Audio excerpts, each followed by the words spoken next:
नमस्कार दोस्तों, मैं हूँ गोविंद और आप सुन रहे हैं हॉरर कहानी, वो भी मेरी ज़ुबानी।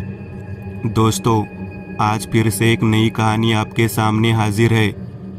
वैसे तो आपने बहुत सी हॉरर कहानियाँ सुनी होगी, लेकिन मुझे पूरी उम्मीद है कि आज की यह हमारी कहानी सुनकर आपको सच में डर का एहसास होने वाला है। बस मेरी आपसे इतनी गुजारिश है कि आप अगर इस कहानी को पूरा सुनेंगे तो सच में बहुत ज़्यादा मज़ा आने वाला है। साथ ही अगर आप पहली बार हमारे इस चैनल पर आए हैं तो चैनल को अभी सब्सक्राइब कर लीजिए। ऐसा करने से हमारी और आपकी नज़दीकियाँ बढ़ जाएगी और आगे आने वाली वीडियो आप तक आसानी से पहुंच जाएगी। तो ज़्यादा समय ना लेते हुए जल्दी से अपनी कहानी को शुरू करते हैं। अरे चलो, नहीं तो देर हो जाएगी। 10 बज चुके हैं, हमें 4 घंटे लगेंगे। मन्या, साले तू मत पी, गाड़ी तुझे ही चलानी है, राकेश झुंझलाकर बोल रहा था। लेकिन मनोहर, पराग, सारंग ने पेग पर पेग पीना चालू था।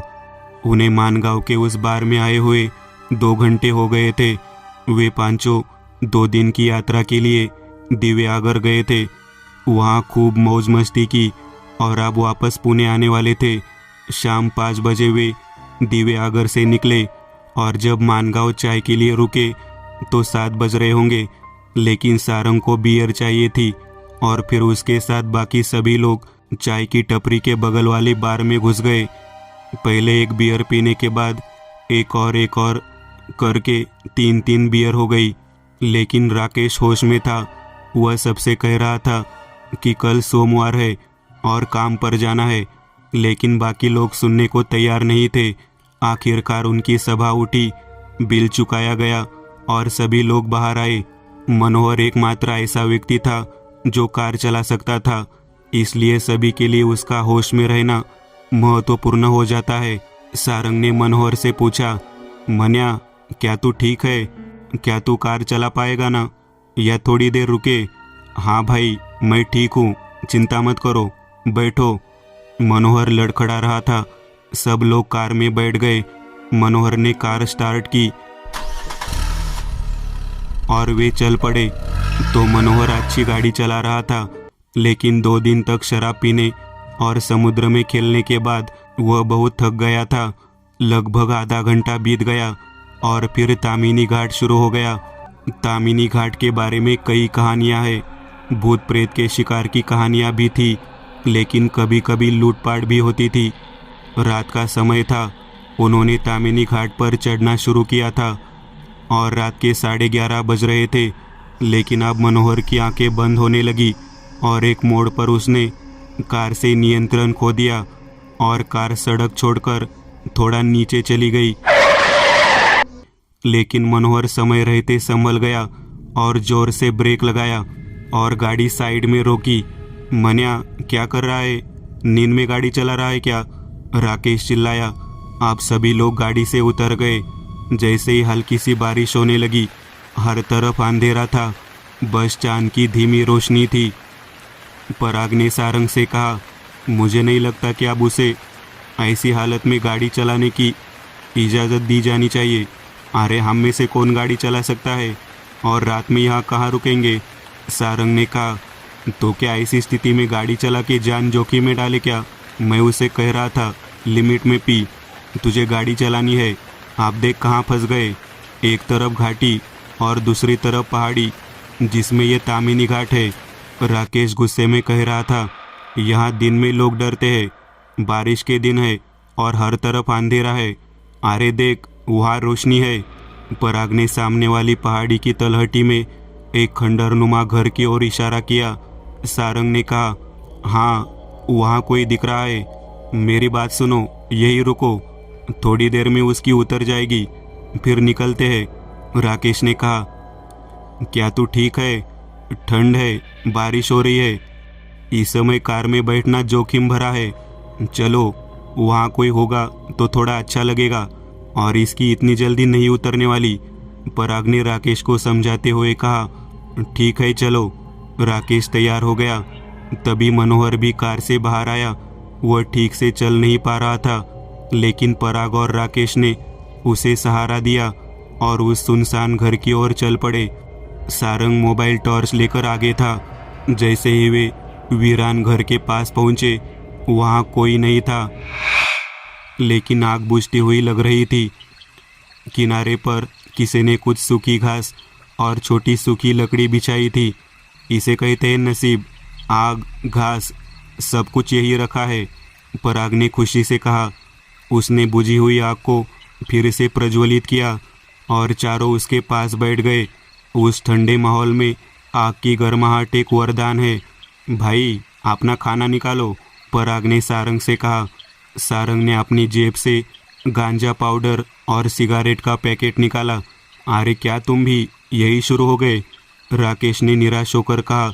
उसे थोड़ा अजीब लगा, लेकिन सारंग कहाँ सुनने वाला था, इसलिए उसने सिगारेट में गांजा भरकर जॉइंट बनाया और उसे सुलगाकर पराग को दे दिया। मनोहर एक पत्थर पर टिक कर सो गया, लेकिन गांजे के धुएं की गंध से जाग गया। वो तीनों नशे में इधर उधर घूमने लगे और अब उनकी बातचीत शुरू हो गई। अब राकेश बातचीत में थोड़ा सहज हो गया। फिर उन्होंने अंताक्षरी खेलना शुरू किया। इन पलों को कैद करने की सोचकर राकेश ने अपना मोबाइल कैमरा ऑन किया और वीडियो शूट करने लगा। उन्होंने सभी के गाते, नाचते, मस्ती करते हुए वीडियो शूट किए। अब बाहर तेज बारिश होने लगी और सोचने लगे कि रात को यही आराम कर लिया जाए, और अब वो सभी वही एक कोना पकड़कर लेट गए। बिजली की कड़कड़ाहट से राकेश की नींद खुल गई। वह एक कोने से दूसरे कोने की ओर करवट लेने लगा, लेकिन उसे नींद नहीं आ रही थी। इसलिए उसने मोबाइल पर शूट किए गए वीडियो को देखने के लिए मोबाइल पर वीडियो ऑन कर लिया और उसके शरीर पर कांटा लग गया, क्योंकि उस वीडियो में वह सिर्फ 4 लोग नहीं थे, बल्कि उनके साथ 2 औरतें भी नजर आ रही थी। हरी साड़ी, माथे पर कुमकुम, बालों को गूंथकर, बीच में पराग, सारंग और मनोहर के साथ बैठकर बातें करते हुए वो महिलाएं बस इन चारों को ही देख रही थी। उनके चेहरे पर कोई भाव नहीं था, वो बस बड़ी बड़ी आंखों से उन सबको देख रही थी और बीच बीच में कैमरे की तरफ देखकर तिरछी नज़रों से मुस्कुरा भी रही थी। राकेश के पैर आकड़ने लगे और वो जोर से चिल्लाया। उसकी चीख से तीनों जाग गए। पराग बोला, अरे राकेश, क्या हुआ? कुछ मत पूछो, तुरंत यहाँ से निकलो। राकेश अचानक उठ खड़ा हुआ। अरे लेकिन क्या हुआ? मनोहर पूछ रहा था। बाद में बताता हूँ, पहले यहाँ से चलो, राकेश चिल्लाया। पराग, सारंग और मनोहर को कुछ पता नहीं चला, लेकिन राकेश का पूरा हुलिया देखकर वे बिना कुछ पूछे दौड़कर कार में बैठ गए। उस कमरे से बाहर निकलते समय मनोहर के पैर के नीचे फोन जैसी कोई चीज़ आ गई और उसने उसे अपनी जेब में रख लिया। मनोहर कार स्टार्ट करता है। राकेश फिर से चिल्लाने से पहले और तेजी से गाड़ी चलाने लगता है। राकेश की जान में जान आई और उसने सहजता से पीछे मुड़कर देखा तो वही डर उसके चेहरे पर आ गया। उनकी कार के पीछे साड़ी पहने 2 खुले बालों वाली महिलाएं दौड़ रही थी। पराग और सारंग ने जब ये नज़ारा देखा तो हैरान रह गए। मन्या, पीछे मुड़कर मत देख, गाड़ी भगा, सारंग चिल्लाया। अब गाड़ी तेज चल रही थी। उनकी सीमा खत्म हो गई। सामने मुल्शी बस स्टैंड दिखाई दिया। सबकी जान में जान आ गई। सुबह के 5 बज रहे थे। कुछ लोग नजर आने लगे।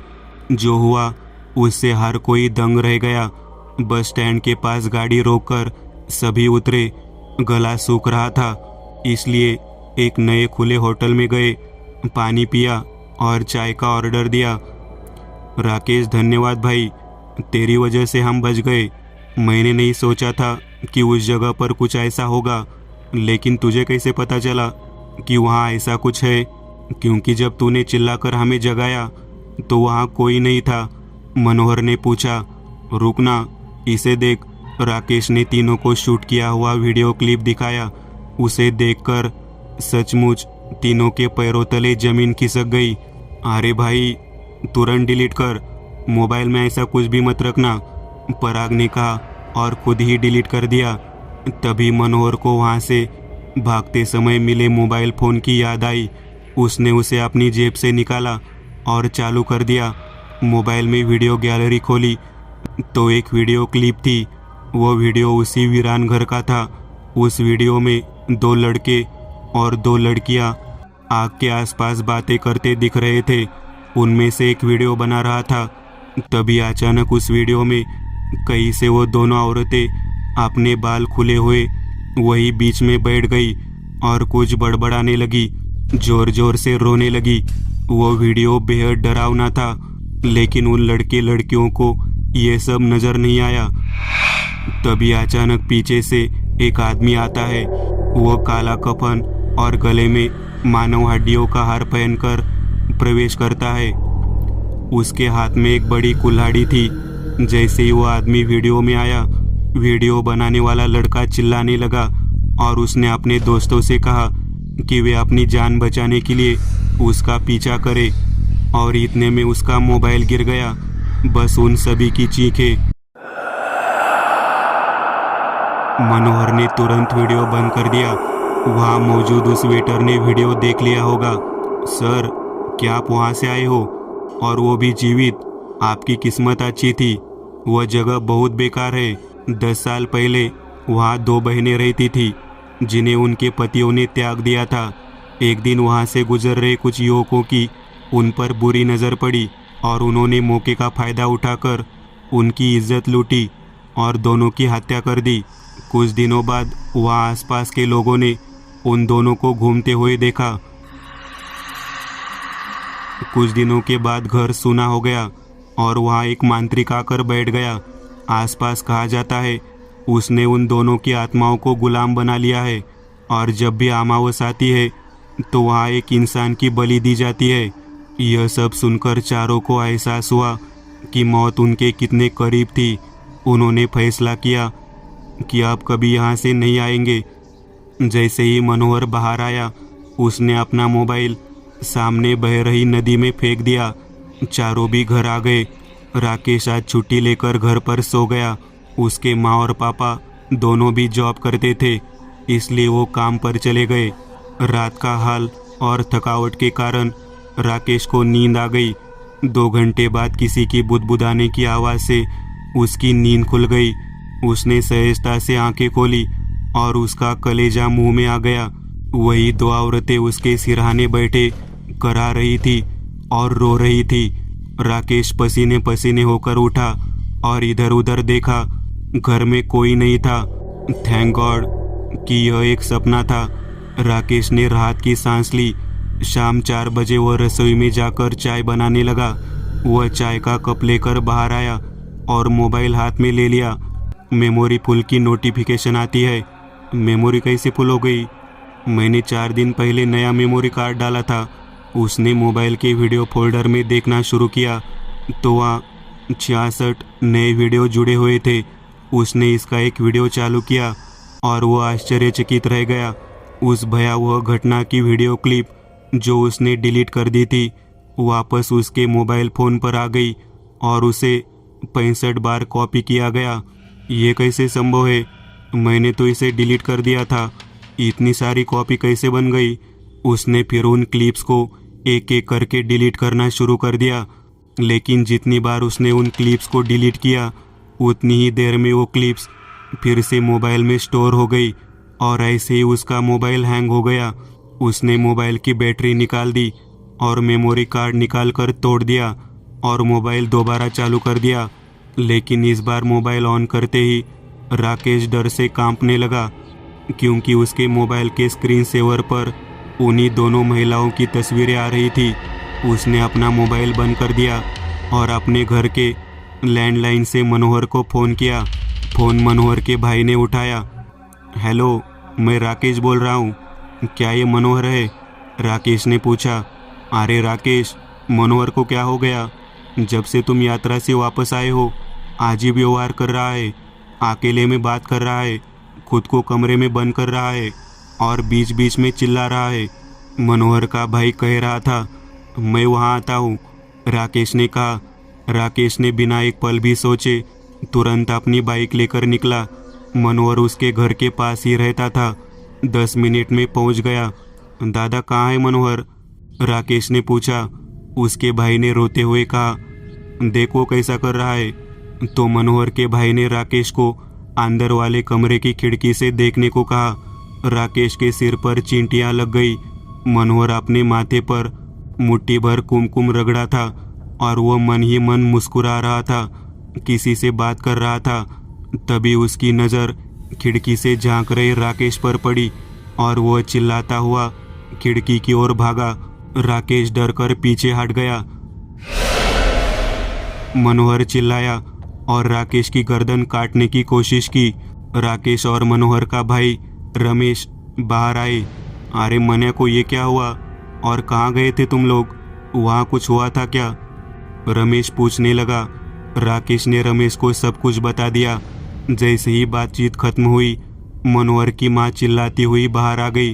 राकेश और रमेश कमरे की खिड़की के पास भागे और सामने जो कुछ था उसे देखकर उनका सिर चकरा गया। मनोहर पंखे से उल्टा लटका हुआ था और जोर जोर से चिल्ला रहा था, अरे इसे किसी का भूत सता रहा है। तू जा किसी भगत को ले आ, नहीं तो मेरा बेटा जीवित नहीं रहेगा। मन्या की माँ ने रोते हुए रमेश से कहा। रमेश ने सिर हिलाया। चलो रास्ता पेट चलते हैं, जहाँ हमारे महाराज है वह बहुत सिद्ध पुरुष है। रमेश ने राकेश से कहा। ठीक है। ऐसा कहकर राकेश और रमेश बाहर चले गए। फिर राकेश ने कहा, एक काम करो, पहले घर आओ, मोबाइल फ़ोन लेता हूँ, महाराज को वो क्लिप दिखानी पड़ेगी। राकेश ने घर का दरवाज़ा खोला और मोबाइल फ़ोन लेने के लिए बेडरूम में घुस गया। वो मोबाइल फ़ोन लेकर पीछे मुड़ा और डर के मारे उसके चेहरे पर वही उदासी उभर आई। उसके शयन कक्ष के शोकेश के ऊपर वही 2 महिलाएं बैठी थी। उनके बाल खुले थे, इसलिए उनके चेहरे दिखाई नहीं दे रहे थे। वह बीच बीच में छटपटा रही थी, जानवरों की तरह गुर्रा रही थी।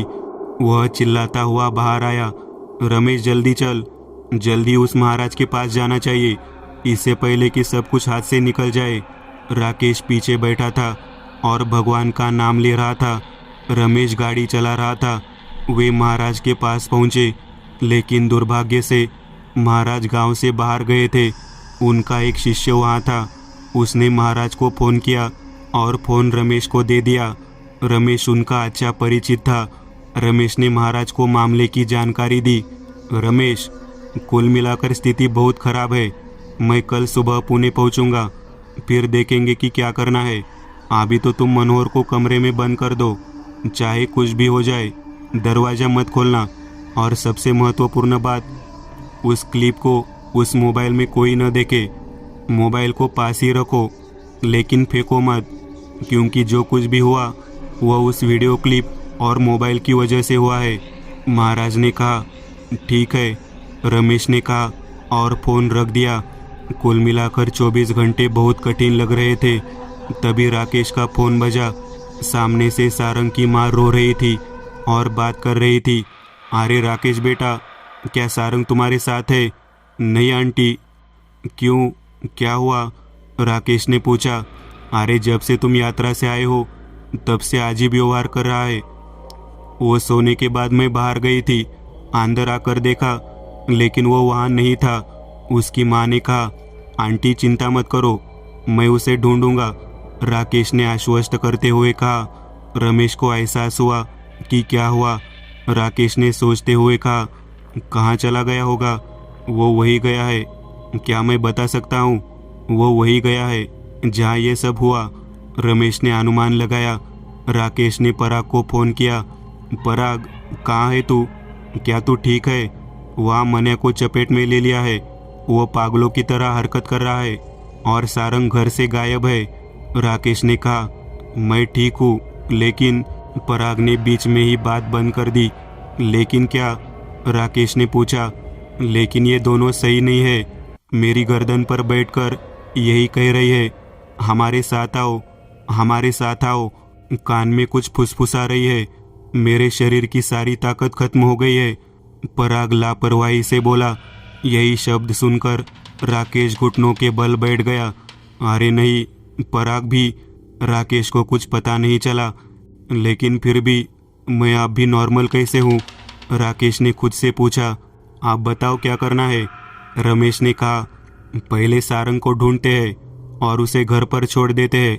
गुरुजी आ जाएंगे और फिर वो कुछ कर सकते हैं। राकेश ने उत्तर दिया। वे बाइक से सारंग के घर पहुंचे। दरवाजे पर उसकी माँ खड़ी थी और उसके चेहरे पर डर और चिंता साफ झलक रही थी। आंटी, सारंग आया क्या? हाँ, आ गया, लेकिन उन्होंने बात करना बंद कर दिया और अंदर की ओर इशारा किया। अगला दृश्य ऐसा था जो किसी का भी दिल दहला देगा। पीठ पीछे साड़ी पहने एक महिला बैठी कुछ खा रही थी। वो कौन है? राकेश ने पूछा। उस आवाज पर महिला ने अपना सिर घुमाया। वह महिला नहीं बल्कि सारंग था और उसने एक मुर्गे को कच्चा ही खा लिया। उसका मुंह लहूलुहान था और आंखें लाल थी। राकेश नजर नहीं आया। उसने दरवाजा बंद कर लिया और सारंग की माँ से पूछा, यह सब क्या है? आपने कहा था कि वो कहीं बाहर गया है। हाँ, वो अभी बाहर से आया। उसके हाथ में एक बैग था। बेडरूम का दरवाजा बंद किया और जब बाहर आया तो ऐसा, हाथ में वो मरी हुई मुर्गी। माँ रो रही थी। शांत हो जाओ आंटी, राकेश ने उन्हें आश्वस्त किया, लेकिन कल की घटना बताने से परहेज किया। राकेश ने कहा, रमेश, महाराज को फोन कर और जल्दी आने को कहे। तभी रमेश के पास स्वयं महाराज का फोन आया। रमेश, मैं 2 घंटे में पहुंच रहा हूँ। यह बहुत डरावना है। हमें वहाँ रात को जाना है। महाराज ने कहा, ठीक है, आप कहो, हम चलेंगे। रमेश ने राकेश से कहा, महाराज 2 घंटे में आ जाएंगे। वे पुनः महाराज के मठ में आए। महाराज के शिष्य को महाराज ने सब कुछ बता दिया। वह जरूरी सामान पैक कर रहा था। 2 घंटे बीत गए और महाराज की कार मठ के सामने रुकी। उन्हें देखकर दोनों ने उनका अभिवादन किया। चलो रामेश्वर, सारा सामान गाड़ी में रख दो और सबसे बड़ी बात, अभिमंत्रित पानी का जग भी रख लो। उन्होंने शिष्य को निर्देश दिया। महाराज अंदर आए और एक मोटी किताब ले आए। राकेश, मुझे वो मोबाइल दे दो। राकेश ने मोबाइल उन्हें दे दिया और उनके हाथ लगाते ही वह अपने आप बंद हो गया। चिंता मत करो, सब ठीक हो जाएगा। चलो आप वहाँ से निकले। महाराज की कार में राकेश, रमेश, महाराज और 2 शिष्य, 5 लोग वहाँ जाने लगे। तामिनी घाट शुरू हुआ और वातावरण में ठंडक महसूस होने लगी। रात के 1 बजे थे। उनकी सीमाएं खुली है क्योंकि राकेश को अजीब सी आवाज़ें सुनाई देने लगती है। चीखना, गुरगुराना। उसने अपने कानों पर हाथ रख लिया और आंखें बंद कर ली और अपनी गोद में सिर रखकर झुक गया। वह आवाज़ें बंद हो गई। उसने धीरे से आंख खोली और उसके पैरों तले जमीन खिसक गई। वह दोनों औरतें उसके पास बैठी उदास चेहरे से उसकी तरफ देख रही थी। वह चिल्लाने ही वाला था, लेकिन कोई आवाज़ नहीं आई और उसकी आंख खुल गई। यह एक सपना था। महाराज को उसका चेहरा देखकर पता चल गया। उन्होंने कहा, इनकी सीमा शुरू हो गई है। कुछ ही मिनटों में उनकी कार वहां पहुंच गई और सामने एक डरावना घर था और लोमड़ियों की रोने की आवाज़ें आने लगी। गाड़ी से उतरकर सभी लोग उस घर के पास आने लगे। दोनों शिष्य कमंडलू से पवित्र जल छिड़कते हुए आगे आगे चल रहे थे और पीछे से महाराज, रमेश और राकेश आ रहे थे। धीरे धीरे वे घर में दाखिल हुए। महाराज ने कहा, यहाँ बहुत नकारात्मकता है। रामेश्वर, बीच में कुमकुम का गोल बनाओ और यज्ञ कुंड रखो। दूसरा शिष्य उस खाली कमरे में हर जगह पानी छिड़कने लगा। अब सभी लोग उस अखाड़े में एक घेरा बनाकर बैठ गए। गुरुजी ने मंत्र के रूप में अग्नि प्रज्वलित की। उनके दाहिनी ओर वह बड़ी पुस्तक खुली हुई थी जिसमें गुरुजी यथाविधि मंत्र उच्चार कर रहे थे। अब चाहे कुछ भी हो जाए, इस अखाड़े से कोई बाहर नहीं जाएगा। हम लोग यहाँ सुरक्षित है। धीरे धीरे माहौल डरावना होता जा रहा था। गुरुजी ने राकेश का मोबाइल उस यज्ञ कुंड में फेंक दिया और कुछ ही देर में उसमें से लाल धुआं निकलने लगा और अचानक चीखें गूंज उठी। सभी ने अपनी आंखें बंद कर ली। तभी राकेश को लगने लगा कि उस अखाड़े के किनारे कोई खड़ा है। उसने धीरे से अपनी आंखें खोली और वह कांपने लगा। वे दोनों औरतें उसे अखाड़े से बाहर आने के इशारे दे रही थी, उसे सम्मोहित करके बाहर ले जाना चाह रही थी। तभी गुरुजी ने जोर जोर से मंत्र का जाप शुरू कर दिया। अचानक कमरा लाल धुएं से भर गया और एक पल में सब कुछ नॉर्मल हो गया। यहाँ 2 महिलाओं की आत्माएं हैं जिनके साथ बलात्कार किया गया और उनकी हत्या कर दी गई। हत्यारे न सिर्फ नशे में थे बल्कि उन्होंने जमकर खाया भी होगा। इसके बाद उनकी आत्माएं यहाँ भटकने लगी। तभी कोई शैतान उपासक यहाँ आया और उन दोनों को अपने वश में कर लिया और कुल मिलाकर 12 पीड़ित है।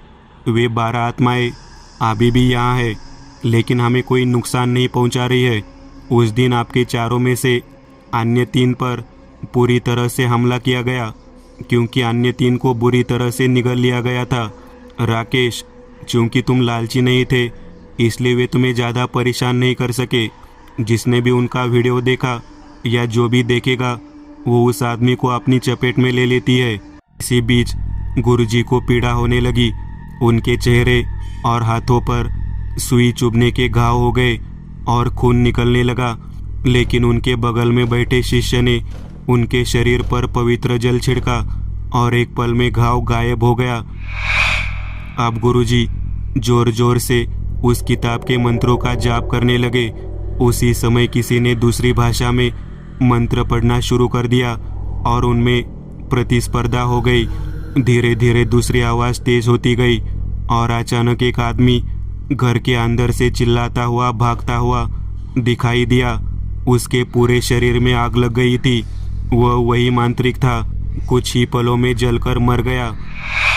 फिर गुरुजी ने आटे से 3 गुड़िया बनाई। 2 गुड़ियों में कुमकुम और तीसरी गुड़िया में बुक्का लगा हुआ था और मंत्र का जाप करते हुए गुड़ियों को यज्ञ कुंड में स्नान कराया गया। एक पल के लिए भयानक चीख पुकार मच गई और सब शांत हो गया। गुरुजी ने रमेश से कहा कि वह घर फोन करके मनोहर के बारे में पूछे। मनोहर अब चैन की नींद सो रहा था। सारंग और पराग भी सो रहे थे, लेकिन अब सब ठीक था। सभी लोग उस घर से बाहर निकले और कार के पास आकर पीछे मुड़कर देखा तो वहाँ कुछ भी नहीं था। 2 दिन बाद रजनी और शेवंता नदी पर बैठकर बर्तन साफ कर रही थी। तभी रजनी का ध्यान भटक गया। शेवंते, इसे देख, मोबाइल। रजनी ने खुशी से शेवंता से कहा। वह उस फ़ोन को लेकर घर आई। उसने अपने पिता के चार्जर से कनेक्ट किया और रसोई में चली गई। आधे घंटे बाद मोबाइल फ़ोन चार्ज हो गया। उसने फ़ोन ऑन किया और तभी उसे याद आया कि उसने दूध चूल्हे पर रख दिया है। उसने मोबाइल वहीं रखा और अंदर भाग गई और गैस बंद करके बाहर आ गई। उसके सामने 2 महिलाएं नौवारी साड़ी पहने अपने बाल खुले करके बैठी थी और उसके बगल में 2 जवान लड़के और 2 जवान लड़कियां बैठी है। दोनों लड़कियों के सिर और धड़ खून से लथपथ थे और लड़कों की छाती से खून बह रहा था। दोस्तों, आज के लिए बस इतना ही। अगर आपको यह कहानी अच्छी लगी हो तो लाइक कीजिएगा। आप में से कई लोग बिना लाइक किए भाग जाते हैं। अगर आपने वीडियो को लाइक किया तो मुझे अच्छा लगेगा और ऐसी ही डरावनी कहानियाँ बनाने के लिए मुझे एनर्जी मिलेगी। तो लाइक ज़रूर करिएगा और अभी तक आपने चैनल को सब्सक्राइब नहीं किया तो तुरंत सब्सक्राइब करिएगा और बगल वाली घंटी को दबाना ना भूलिएगा।